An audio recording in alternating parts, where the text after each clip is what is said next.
7:05 de la mañana, amigos. Ya estamos listos para nuestra primera conversación del día de hoy vía Zoom con Miguel Mónaco, doctor en Derecho, director del Instituto de Investigaciones Jurídicas de la Universidad Católica Andrés Bello y profesor de Derecho Administrativo.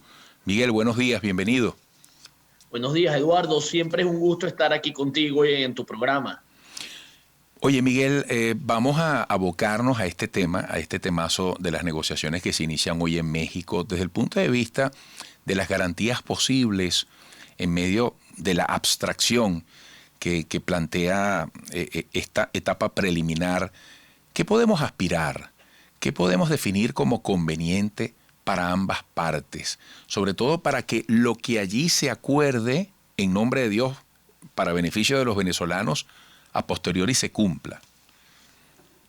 Bien, Eduardo, yo creo que tenemos que comenzar por asumir que estamos en un ciclo que está comenzando. O sea, no debemos esperar de esta primera parte de reunión en México unos resultados inmediatos, sino que va a ser un proceso largo en el cual probablemente tengamos noticias de algunos pequeños logros, si es que se alcanzan. Es un proceso muy complejo y al igual cuando uno ve estos procesos de negociación, cuando fueron llevados a cabo en otros países, guiados por Noruega, como el proceso colombiano, fue un proceso de negociación que duró años. Cada proceso es distinto, pero lo que hay es que entender que esto va a tardar tiempo y hay que tener un manejo adecuado de las expectativas. Entonces yo creo que lo primero que tenemos que entender es aplaudir lo que está comenzando hoy, pero hoy estamos comenzando un camino que en mi criterio va a ser largo. Fíjate qué interesante la noticia que damos hoy. Roberto Enríquez, presidente de COPEI, quien desde 2017 estaba en calidad de huésped en la Embajada de Chile, recibe un salvoconducto para ir directamente al aeropuerto y estar presente del lado de la oposición en estas negociaciones. Yo comentaba esta mañana que pareciera que Nicolás Maduro no miente o Jorge Rodríguez cuando nos dicen que vienen dándose acuerdos, que vienen poniéndose de acuerdo en muchas cosas. Es decir, que de facto las negociaciones hace rato ya estarían activadas. Y ellos aluden también los acuerdos alrededor de los miembros del Consejo Nacional Electoral y otros aspectos. En medio de ese largo camino que tú presagias para las negociaciones, ¿tú crees que estos son puntos que suman?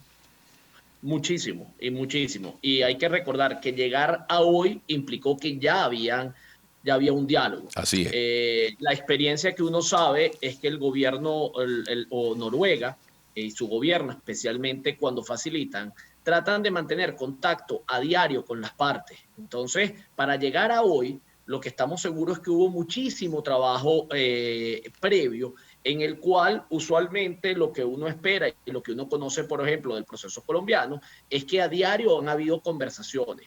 Así sea una conversación muy pequeña, así sea un pequeño avance, para llegar a hoy hay un trabajo de mucha enjundia, pero llegar a hoy va a implicar ahora algunos signos de buena voluntad. Entonces, probablemente, ¿qué querrán las partes? Por ejemplo, hoy Unión Radio en su portal decía una noticia muy importante. Ned Price, un vocero del Departamento de Estado, dijo o declaró que estaba dispuesto a revisar las políticas de sanciones si habían algunos avances significativos. Fíjate que se habla de avances significativos, no acuerdos. Entonces, yo creo que ambas partes lo que van a buscar es muestras de buena voluntad. Entonces, por ejemplo, el salvoconducto es una muestra de buena voluntad que opera en ese sentido. Y probablemente el gobierno va a esperar alguna muestra de buena voluntad de lo que es la medida de retorsión fundamental que tiene la oposición, que son las sanciones. Entonces, yo creo que es positivo y lo que pudiéramos esperar es muestras de buena voluntad en esta primera parte y es lo que yo quisiera transmitir a través de tu programa, porque siempre vamos a tener partes radicales que no creen en estos procesos. Pero la gran mayoría de los venezolanos que nos movemos en una expectativa de avanzar, que estamos en esta situación y tenemos una expectativa realista, yo creo que tenemos que manejar nuestras expectativas correctamente. Y la expectativa es saber que esto es un proceso largo donde las partes van a tener que dar muestras de buena voluntad.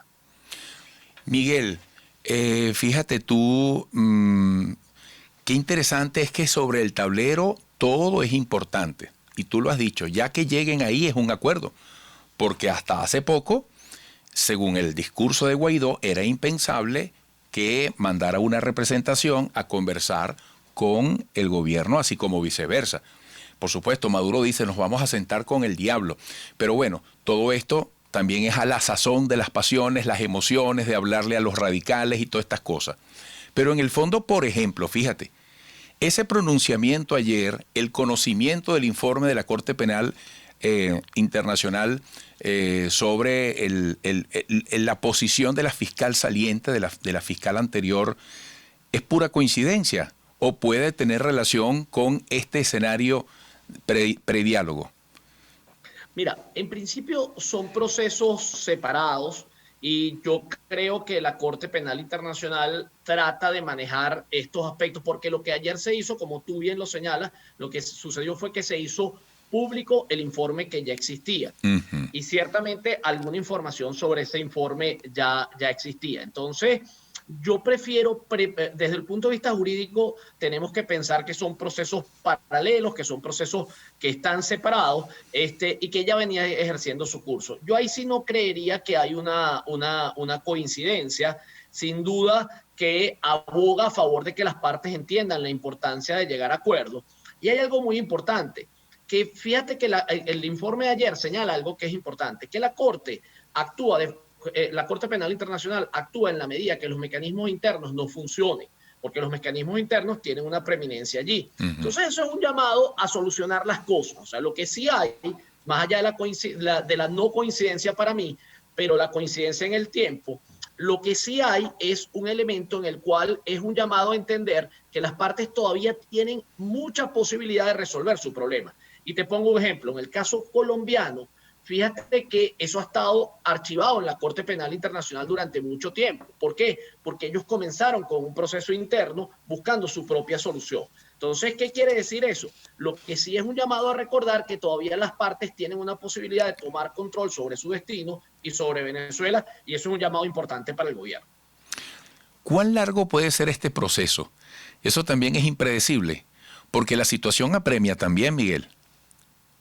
Sí, es impredecible. Puede ser que se vuelvan a levantar, pueden ser que vuelvan. Si tomas el ejemplo colombiano, durante el proceso de diálogo colombiano, sucedió en muchas oportunidades de que incluso creo que en alguna oportunidad el acuerdo de cese al fuego tuvo una pequeña suspensión.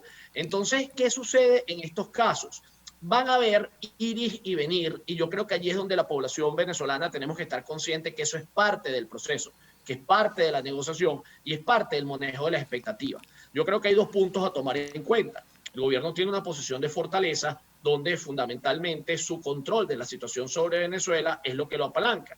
Mientras que la oposición depende mucho, no solo del apoyo internacional, sino del manejo de las expectativas que haga con nosotros los venezolanos. Es decir, el soporte de la oposición somos nosotros los venezolanos fundamentalmente que apoyamos una salida democrática. Entonces, si nosotros comenzamos a atacar esta salida, pues, ¿qué es lo que va a ocurrir? Debilitamos esa posición también. Entonces, yo creo que tiene que haber mucha conciencia en el manejo de las expectativas, en tampoco vender unas soluciones faraónicas, que creo que es lo que fue el error en el pasado. Si tú me preguntas, Eduardo, pensar de que de este acuerdo va a salir algo que de inmediato vaya a reinstitucionalizar y vaya a hacer unos logros, que es lo que en el pasado se han hablado, eso no es así. Hay que manejar que hay unas expectativas y que tiene que ser una salida acordada donde quepan todos. Eso es lo que es posible. Si alguien vende una salida distinta, estás vendiendo unas expectativas que no son las correctas.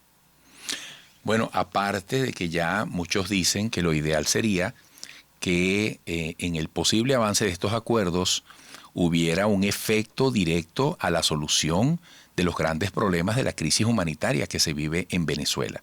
Es decir, que las cosas no se queden o se limiten a un tema de negociación política, sino que desde allí esto filtre positivamente hacia abajo, ¿no?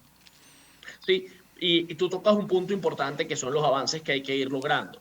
¿Cuál es el juego y dónde hay que poner sobre la mesa a los venezolanos? Entendiendo que los políticos también tienen sus aspiraciones y sus expectativas. Uh-huh. ¿En qué sucede, Eduardo? Que en la medida que las sanciones se vayan atenuando, pues el gobierno va a tener que fortalecer su posición dentro del territorio porque permite una mejoría económica y permite, por ejemplo, que haya mayor gasto público y eso lo fortalece. Y eso es necesario entenderlo, que esa es la resistencia por parte de la oposición a dar esas concesiones. Pero por otra parte, también si entendemos que es un gran avance que se liberen presos políticos, que se permita y se rehabilite a los políticos, que se otorgue otra vez los partidos políticos su control sobre su propia tarjeta. Eso también es un avance. Entonces, es curioso, pero probablemente en las negociaciones pasadas aspirábamos a mucho más. En esta negociación lo que tenemos que aspirar es a lo que probablemente teníamos en el 2015, a reinstitucionalizar un poco el juego democrático otra vez.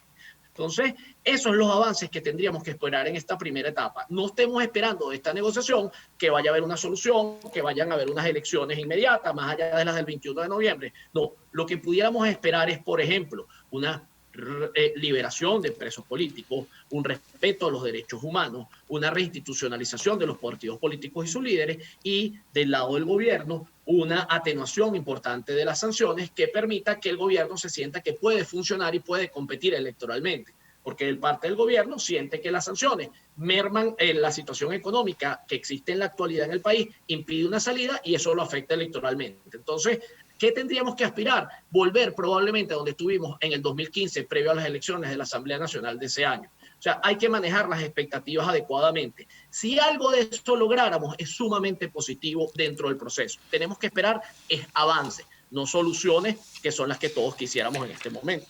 Bueno, Miguel, gracias. Siempre gracias por tu agudeza, tu ponderación, tu responsabilidad, que además te permite hacer comentarios de absoluta inclusión. Estamos en la idea de sumar y sé que coincidimos en eso, así que gracias siempre. Un abrazo, hasta pronto. Gracias a ti, Eduardo. Y estas cosas fallan es el día que uno renuncia a hacerlo. No renunciemos a hacerlo y tu programa es un aspecto importante que permite rescatar ese aspecto. Gracias, Eduardo. Gracias, Miguel. Doctor en Derecho, Miguel Mónaco, director del Instituto de Investigaciones Jurídicas de la Universidad Católica Andrés Bello y profesor de Derecho Administrativo. Amigos, otra pausa.